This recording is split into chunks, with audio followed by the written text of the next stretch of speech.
আরে গাঁজা সিদ্ধি তো পাগলের লেগা, আর ভালো লোকের লেগে প্রশাসনের লেগে হলো মাদক। যদি 18,000 মাকলুক গাছ যদি আল্লাহর সৃষ্টি হইতে পারে, তো একটা গাছ এটা আল্লাহর সৃষ্টি, এটা তোর মানুষে তৈরি করে নাই। এটা হলো সিদ্ধি গাছ, এটা কুদরতি তো গাছ জিনিস, লতা পাতা গাছ নাচারে যেরকম ধান চাষ করলে ধান হয়, চাল হয়, আমরা ভাত খাই। এটা ওইভাবে সার দেয়, পানি দিয়া চাষ করে, এটা থেকে ফুলগুলা বাইর হয়, এই ফুলগুলো আমরা খাই, সেবন করি, যে যেটাকে বলে সেভাবেই খায়। গাঁজা কি মাদক না? হ্যাঁ, গাঁজা কি মাদক? কিভাবে মাদক হলো? এটা কি কেমিক্যাল কোনো? গাছের থেকে তৈরি। বাংলাদেশ আইলো কই থেকে? যদি বাংলাদেশে এটা চাষ না থাকতো তাহলে থাকতো। আগে ছোটবেলা আটা রুটি খাইছি গমের, গম নাই, ভুট্টার আটা খাওয়ান লাগে, যেটাতে পাক্কন বানায় বেছে, তা গমের মতোই তো এটা চাষ হইতো বাংলাদেশে।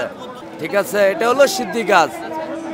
যেটা মনে করেন যে যদি এটা কোনো মেশিনের দ্বারাই হইতো, কি কোনো চায়না কোম্পানি বানাইতো, তাহলে বোঝা যেত এটা মাদক, বোঝা যেত মনে করেন এটা অনেক কিছু, সামান্য একটা গাছ। এটাই সিদ্ধি গাছ বা গাঁজা গাছ বলছেন, এটা খেয়ে তো মানুষ নেশাগ্রস্ত হয়, তাহলে তো মাদক বলে? এটা মাদক তো এই সমাজে বলতেছে, আগে তো বলছে না। অনেক রাষ্ট্রে আছে ওইটারে মাদক বলে না, আমগো বাংলাদেশে তো দামে দামে বিক্রি হইতেছে। তাহলে তো ওইগুলা কান্ট্রি যদি চলতে পারে, তা আমাদের মাদক দেশ তো বাংলাদেশ কান্ট্রি, এটা চলবে এইভাবে।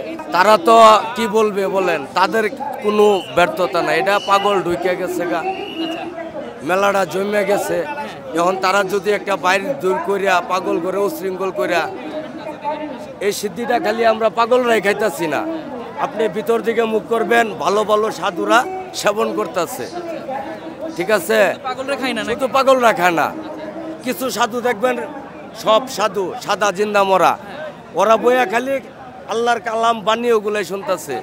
কিছু সাধু আছে পয়সা পয়সা সেবন করতেছে, তারা অভ্যস্ত, আর যারা না খায় তারা তো খাই না। আপনি কি লালন ভক্ত? আমি লালন ভক্ত। লালন ভক্তরা কি গাঁজা খায়? হ্যাঁ, লালন ভক্তরা খায় না, ওই যে পরিস্থিতি শিকার। কি পরিস্থিতি? এই যে আইসা দেখতেছি সব কিছুই দেখা যাইতেছে, খাইতেছে, চলতেছে।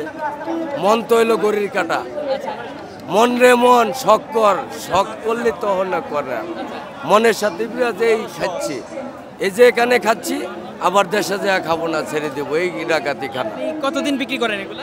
আমি বিক্রি না, এখানে আসি যে মেলা যতদিন আছে আমরাও আছি। বিক্রি করছেন না ফ্রি খাওয়া? হ্যাঁ, সেবা নিচ্ছি, আমরা নিজেরাও খাচ্ছি।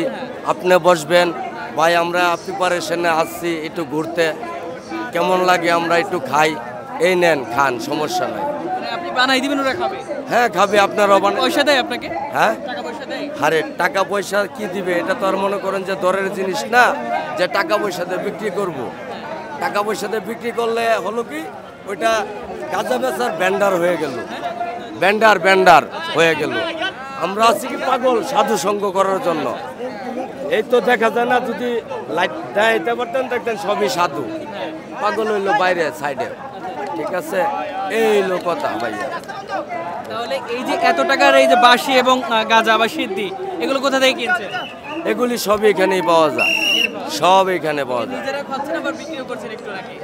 এটা মনে করেন, এই যে দেখেন, একটা মোমের দাম 10 টাকা, একটা আগরবাতির দাম 15 টাকা।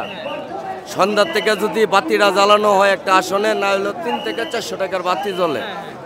নিজের একবেলা খাবার দাবার আছে, হোটেলে প্রস্রাব পায়খানা আছে, এটার বিনিময়ে পাগলরা কিছু টাকা নিয়ে তারা এটা দিয়ে চলে। এইটুকুই, কোনো পাগলে কামায়া বাড়িঘর 5 তলা করে নাই, কোনো পাগলে কামায়া বিল্ডিং করে নাই, কোনো পাগলে 10 কাঠা সম্পত্তিও করতে পারে নাই। এটা কইরা মাত্র 3 দিনে এই কাজ করে? হ্যাঁ, 3 দিনই এখানে, আর বাকি সময় খাই না। বাকি সময় আমাদের ব্যবসা আছে, দোকান করি। কি দোকান? হ্যাঁ, হোটেল আছে, ভাতের হোটেল। এই যে গাঁজা বাঁশিগুলো কি করেন? বাঁশির কাজ একটু দেখাবেন? বাঁশির কাজগুলা কি, বাঁশি এগুলো হলো খালি বাঁশি, যারা সেবন করে তারা কিনে নেয়, একটা মাটির টুপা বানায়, এটার ভিতরে দেয়া তামুক ভালো করে বানায়, তারপরে বইরা, তারপরে এটাতে সেবন করে। হ্যাঁ, এটা বেশি খাইলে সমস্যা তো হবেই।